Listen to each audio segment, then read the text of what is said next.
A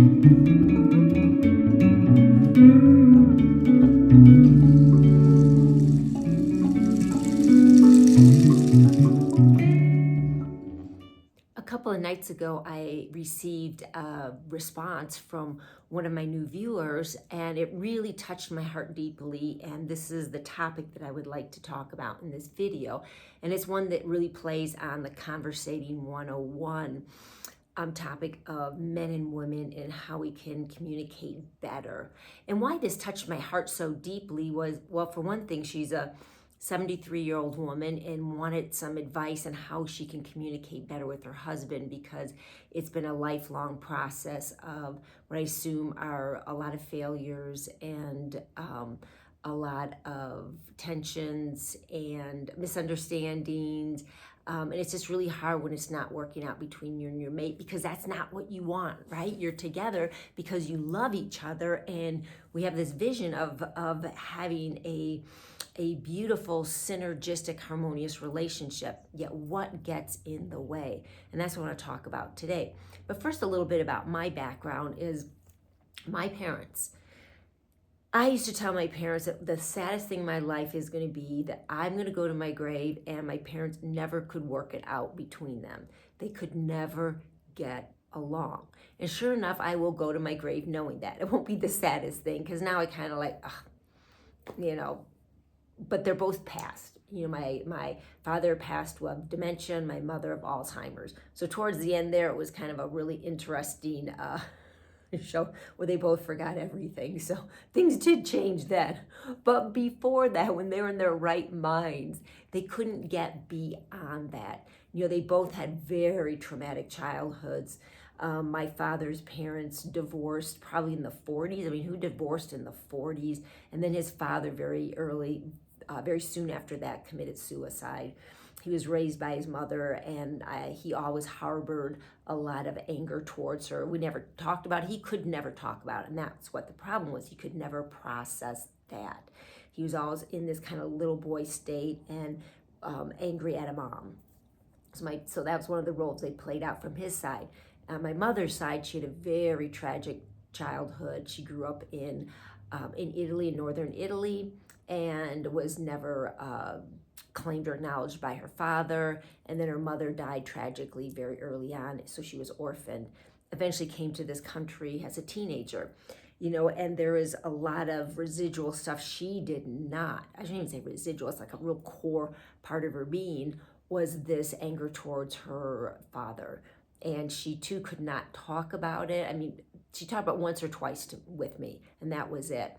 So she couldn't get beyond that. So they were harboring these feelings that really directed their lives and controlled them and drove them into these patterns of not getting along because of the underlying anger. And we have our personal ones. We have lineages of this through, our different family lines that we're dealing with. And we're also dealing with it as a society as a whole.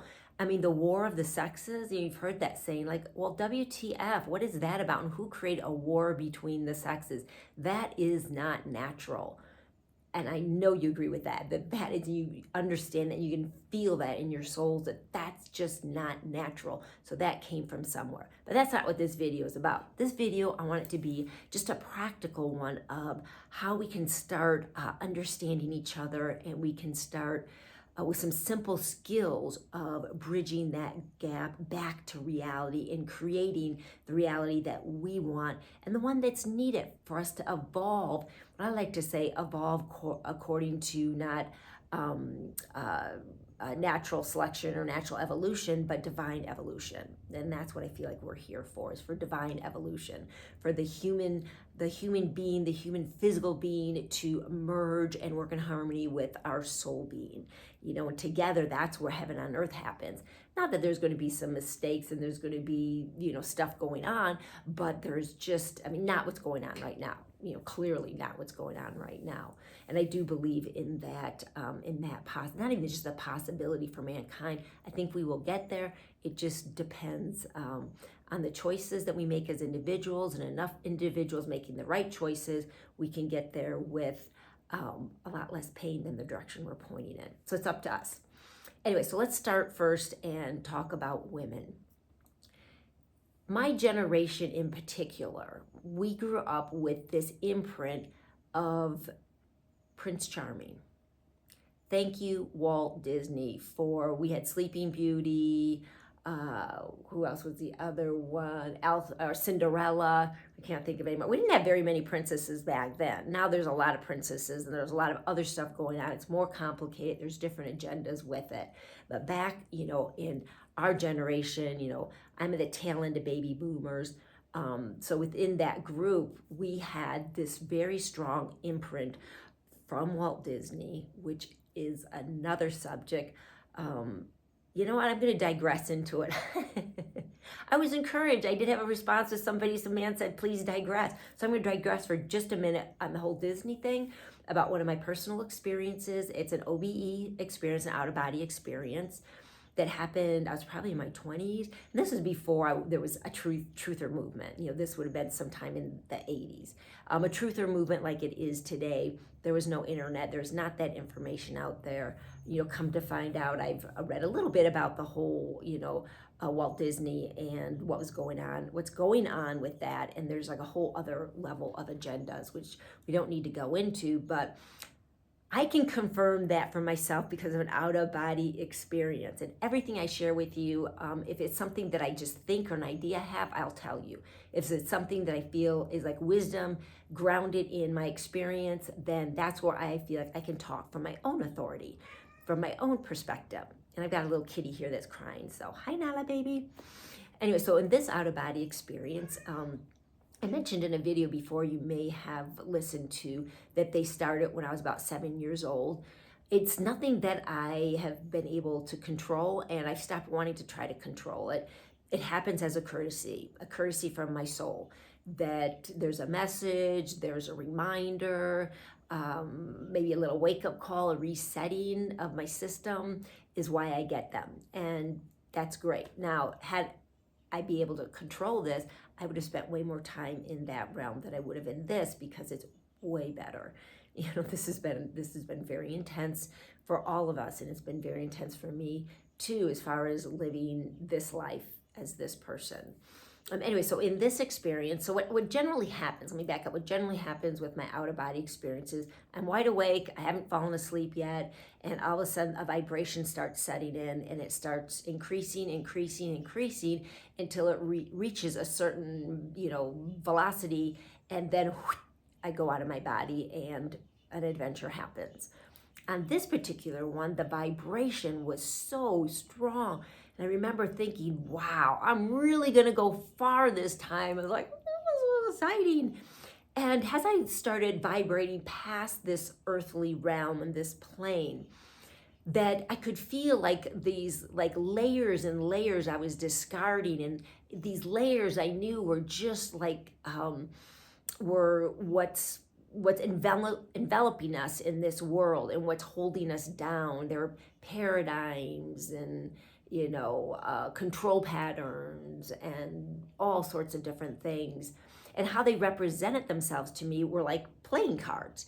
And as I was closer in the earth realm, there was just thick, like all these cards and stuff. And I knew each one of them represented an idea, represented a belief system, which is a paradigm, something that's like something heavy that's placed over and between us and our true selves and the higher vibratory ranges. So as I was going through this, vibrating faster and faster, gaining momentum, zooming out of the sphere, getting lighter and lighter, I'm shedding these. And right before I left this whole realm and came into my freedom and was able to go home vibrationally, which we can talk about maybe some other day, that there was just a couple playing cards left.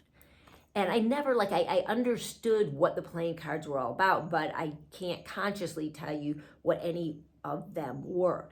There's one in particular that I absolutely remember, or the only one that I was showing. And that was a card with, check this out, Mickey Mouse on it. Now, I've never been a big proponent of Disneyland. My father was always like, gag, poo poo. He was an early on truther. He was always trying to figure out what was going on, especially with religions and things. And he thought that, the whole Disneyland thing was just, I don't, he was not a believer. And so anyways, it was like Mickey Mouse. And I thought, well, that's really interesting. I'm not a big thing with that, so fine. And I just kind of tucked that away. And then years later, when I started hearing, some of the things about, that whole Disney complex and what it has done and imprinted and how it's controlled, children moving up. It's like, oh man, I remember that experience. And I remember it was there. It was there. So I'm willing to believe that based on my personal experience. All right, so undigress and go back to my story. For girls, we grow up with this idea of Prince Charming, our knight in shining armor, that's gonna rush in on the scene, is gonna save us, is gonna rescue us, and that knight is gonna do everything right, and he's gonna know, he knows me and he sees me and he is gonna take care of me, and I'm the princess, and it's gonna be so wonderful.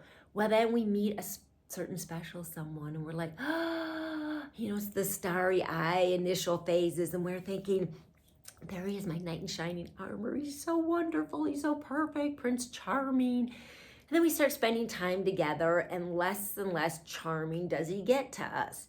And more the patterns start to emerge, the challenges, and that whole vision, right, ladies? We get to a point where we're like really frustrated. We're really disenchanted. What happened? We may be carrying those familial lines of anger. There's the whole imprint of women angry at men. And then we've had it confirmed in our own experience that, men, they're just, filling all the blanks with that. Well, I tell you what the problem is. The problem is the imprint that we received about Prince Charming, and that's absolute BS. And I think that sets us up to be disempowered, because the solution to this is so easy. I mean, you're just gonna laugh when I say like how this can come together. So instead of like, it's your birthday, or to say, tomorrow's your birthday, and you're like so excited and you can't wait to see what he's gonna do for you. Well, come your birthday, nothing.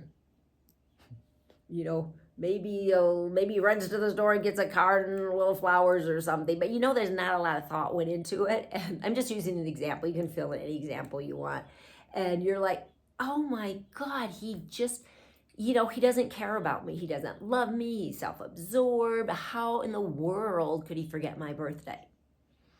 Or, I'm so tired. I have been focusing the kids all day long. I'm going to lose my mind. I know he's been working all day, but he comes home, he sits on the couch, has a beer, and he's waiting for dinner to be done. And then he turns on his favorite show on TV and he's decompressing while I need to decompress. I mean, once again, just examples, and you get pissed off and it just starts building.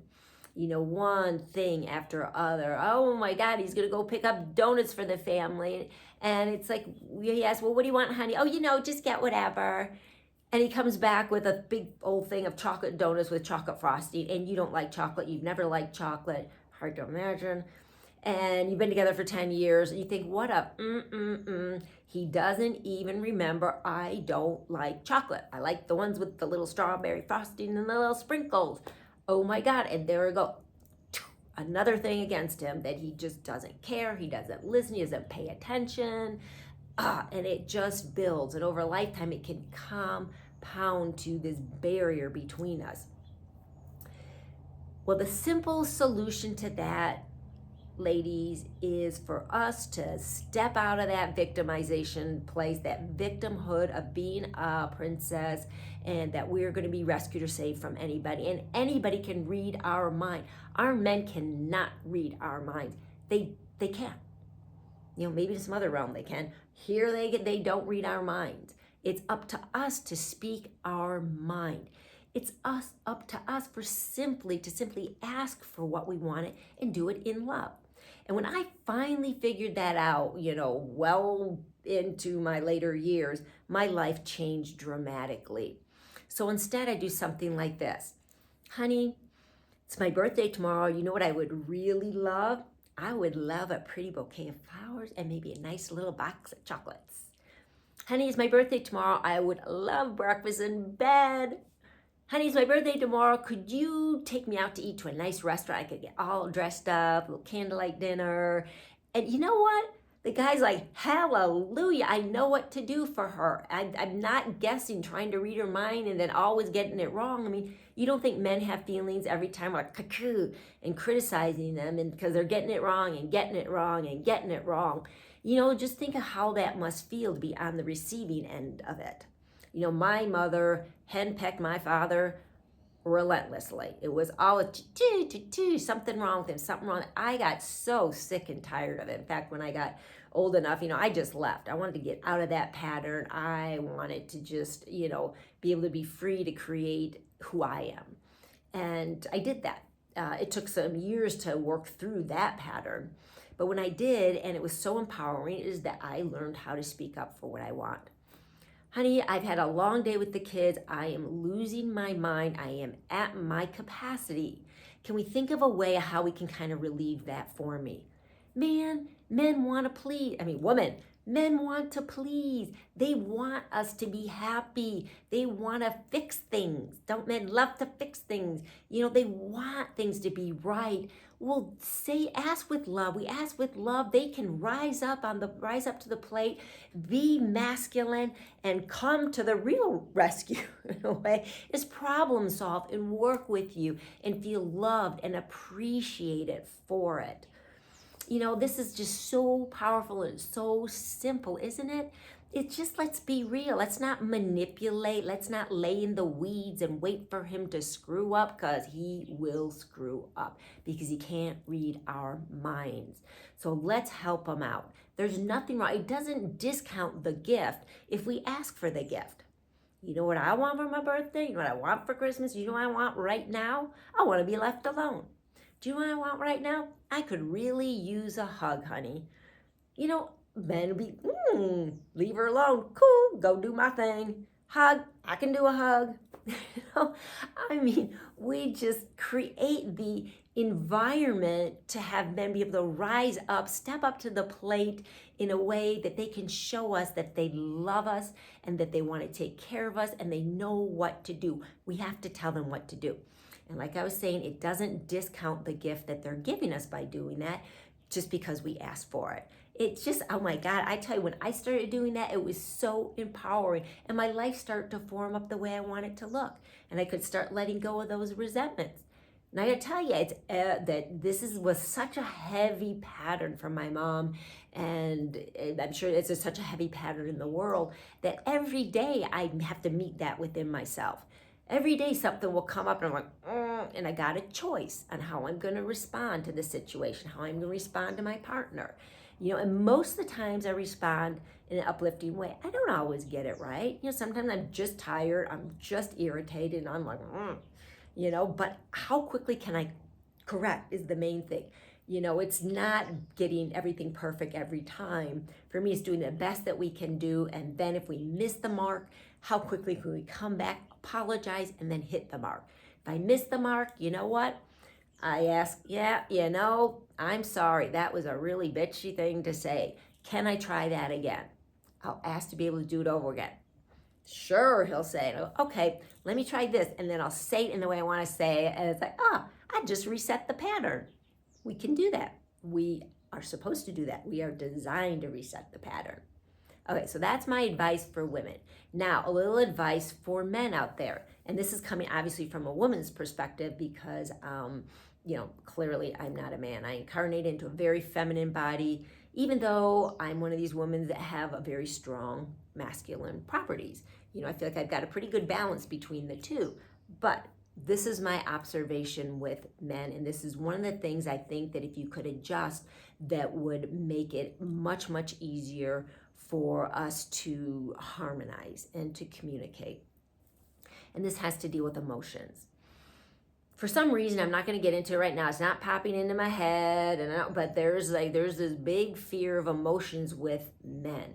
Men don't understand, by and large. There's some men that do, and as men mature, as my dear friend Maurice pointed out, that for him, his maturation process was about coming into that place of understanding, opening up to his emotional self. Hallelujah to that. I love that. And I'd love to interview sometime, Maurice, about your elder wisdom for men. I think it's just beautiful. But by and large, men are not taught the emotional thing. They are taught to suck it up, not to cry, not to be a little baby. I know this is generalizations, but this is the imprint. Whether you're doing it as a parent or not, it's still in the milieu. It's still in the subconscious of humanity. They're going to be imprinted with it. Little boys are imprinted with it. That it's not the male thing to do, is to show what's perceived of as weakness because they have emotion. Well, that's what needs to get reset, is what emotions are. Emotions are not a weakness. It is a different way of expression. And it's a way of expression that is not rationalization. It cannot be rationalized with. When you're a woman, men, when you're a woman are having an emotional moment, whether it's directed at you or whatever, and you think it's way over the top given rationally the situation, and you in your heart want to help her and you want to diffuse it, and maybe you're a bit fed up with it, but you want to diffuse it, and so you say something like, would you just calm down? Really, aren't you overreacting? You know what you just did? You just threw a bucket of fuel on that fire. Freaking bucket of fuel, and you want to see something combust. You'll see a woman combust when you tell her to calm down and that she's overreacting, right, ladies? That is like the worst thing to say. Your intentions may be right, but that's not how emotions work. So let me fill you in on what emotions are. Emotions are feelings being expressed outward. It is a woman's way of processing and shedding the vibration of whatever those feelings are and those emotions from within her and releasing them. It's like a detoxification, and I may be crying. If I cry hysterically about something, you don't think it's that big. Well, it is something big for me, and it's not for you to decide it's not something big. If something pushes my button and I get really angry about it, especially as I was coming into menopause, Dougie, my control of my emotions got less and less, and there was some really big reactions. There are some hysterical stories I have to share with you sometime because they're very humbling. I have a huge temper, a huge Italian, German, I don't know where I got my temper. And it's been one of my things in life is how to deal with that. But anyways, emotions, and it's not to be afraid of, and it's not, here's the key, it's not something to react to. Don't get in a reactive place with it. Don't try to combat it. Don't try to diminish it. Don't try to fight it. And in fact, when you try to diminish it and you're trying to negate, I know you're not meaning to, but negate her emotions, that really is about you. That's about you, right? Because you're really not comfortable with it. You don't understand it. So you're like, all right, go away, calm down. Let's get back to a rational place so I can feel more comfortable. Well, it's not about you. A woman in her emotional, response, reaction to something, it's about her. And just understand that. Be the observer and give her space to have her response, her reaction. Give her space to let the emotions go. I'm telling you what, when my partner just can sit back lovingly and let me rip about whatever it is, and I get it out of my system. And once I'm done, if he can be there and he can just smile and maybe go, hey, just come over, I love you, and give me a hug. Oh my God, I just melt, it's like balm to my soul. I got all these emotions out and expressed all this stuff, and then someone loved me. Someone then loved me because I was being authentic. I was, exploring those emotions. I was being brave enough to let them come out. Now, that's not giving women permission to lash out in emotion and lash out at somebody. That's a different thing. But to really truly just express our emotions and our feelings of things, it's getting it out of our system. Men, let us get it out of our system. Don't try, don't react, don't, respond to it in a way of holding space. Holding space to the beautiful woman you know she is. It's okay if she's having these big emotions. It's absolutely okay. There's nothing wrong with her. There's nothing wrong with it. It's just a different realm. It's not the reason rational realm. It's the feminine realm, and it's our way of doing things. Nothing wrong with it. So I hope that these are little tips that can help both sides to communicate. And to communicate better, we have to understand each other better. And to understand each other better, we have to understand ourselves better. My whole journey in this life has been about healing within, healing the patterns and the things that happened in my childhood. We all experience a level of trauma in very different ways. I feel like I had PTSD for years and years after my childhood, and it took a long time to unwind from it. But I did, and I focused on that, and I focused on figuring out, who I am, what's getting rid of all these overlays. And to top it off, I was curious, very curious as to why things are the way they are. I was very curious. My parents, there's this pattern of not getting along. What's going on with it? Because I don't want to repeat it. I saw myself early on repeating it, and I did not want to do that.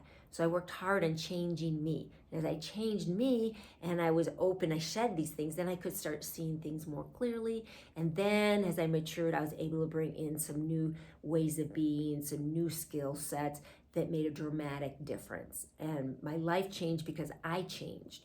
My life didn't change because I changed someone out there. My life didn't change because I changed my man and I shamed him into changing.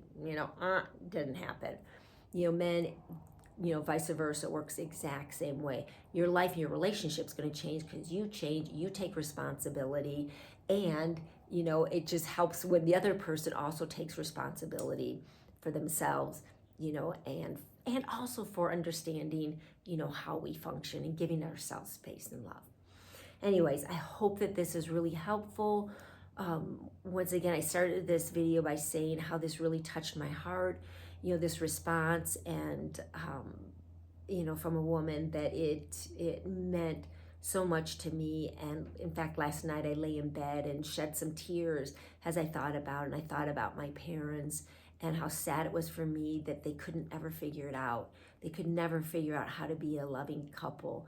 And but through that example, I knew that's not what I wanted in my life. And I'm still a work in progress with it. I've come a long way from being my mother. And I know she's smiling down at me from the higher ranges, and she's very proud of me. And, sends me her strength when asked upon. In fact, all of our lineages are there waiting for us to help us if we ask. Anyway, that's getting off in the mystic ranges. But for now, I hope that this video is helpful to you, and I look forward to your responses with it. And with that, let's go ahead and create the new reality. I got a beautiful email from a friend of mine last night who had been meditating on this, and she had an incredible observation. Nancy, this is for you. Nancy said that it's not about healing the old world and saving the planet. Do we really want to save what's here? We don't want to save that, do we? We want to create something new. So let's not try to save it. It is what it is. What we see out there right now in our world is a reflection of what has happened, of the control patterns, the influences, all that stuff from the past to create a new future. Let's just create a new one. And let's start by, healing within ourselves and healing our relationships. Because once that's healed, the relationship between men and women, that's when the powers of creation can be released in this world in a profound way, and there's nothing that can stand up against it. There is no cabal, there is no, argons, there is no whatever you want to call it out there, the controlling influences, the controllers. They know that we have that power. We know that we have that power as we work in harmony with each other, as we harmonize that within ourselves. And nothing can stand in the way because we are creator gods. We've been imbued with those gifts. We just have to remember how to use them. So let this be maybe one step that's towards that direction of self-empowerment. All right, that's it. I'll stop blabbing. Love to you all, and as always, peace in.